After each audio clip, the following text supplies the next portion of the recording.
treat these vehicles or whiskeys as assets. Everyone in Japan has been talking because there's a huge crypto tax in Japan right now. That's happening on Avalanche, and this is something that we're proud to announce a few days ago. Hey, welcome to the CoinFest Bali episode of Coins Capture, where we talk about different things about regulations and other things in Southeast Asia and different countries. Make your introduction, please.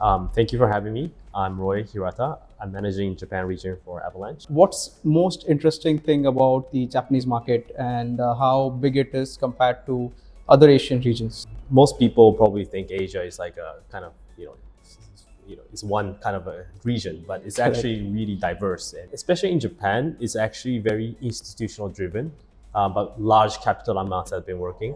For example, the stablecoin, recently the Genius Act in the US had a huge impact in Japan region. So you can see multiple enterprises, large banks and institutions have decided to go into stablecoins. I was lucky that in a couple of days ago, we announced the first ever approved Japanese stablecoin.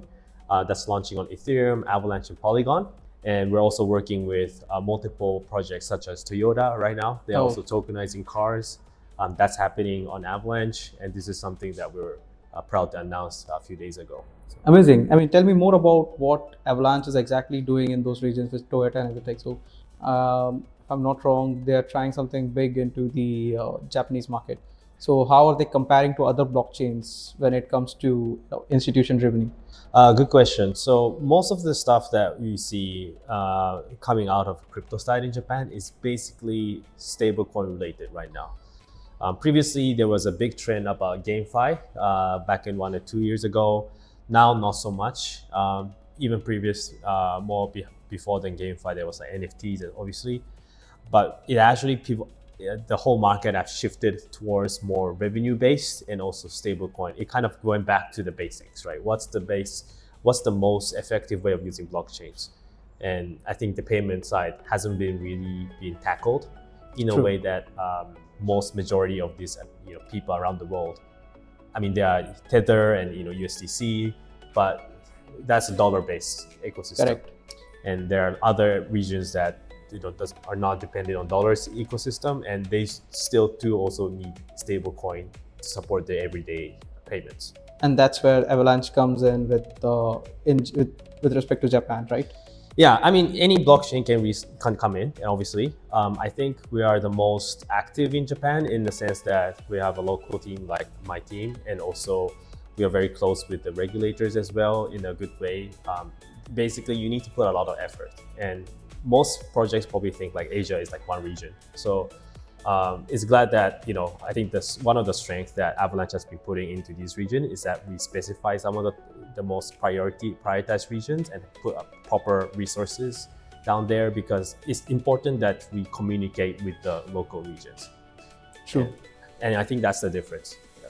And what about the developer community over there? Because I've heard that a lot of Southeast Asian countries, like majorly in Thailand, there are a lot of new developers coming in, and there is Vietnam, where there are a few DevOps and other Web3 developers coming in. I mean, they're making a shift from Web2 to Web3. So what is the exact scenario in Japan right now where you're handling it?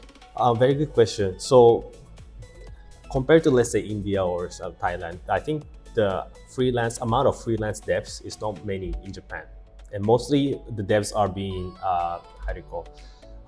part of larger companies or projects or dev shops. So I would say around there's 7 to 8 big names dev shop in Japan, basically controls most of the development work, IT development work. Okay. Basically Web2 IT, digital transformation, etc. We've seen 2 or 3 large ones have pivoted into blockchain space recently, and I think that's bringing up a lot of trends. So in order to tackle the dev in Japan side, it's actually important that we work together with these large system integrators, dev shop, to teach them how to use the blockchain side of the system. And I think once 1 or 2 big companies start to do this, everyone follows. So that's something that I have worked for the last 2 years to get their attention. Is Avalanche planning something on similar lines to bring in the adoption? Yeah, we always focus on adoption. I think that's the primary goal for our chain, especially Avalanche. I think good to hear from your perspective. I think we'll take a end over here. So thank you so much for taking my words to come over here and being here and answering all my questions. And thank you so much. Yeah, thank you. Likewise.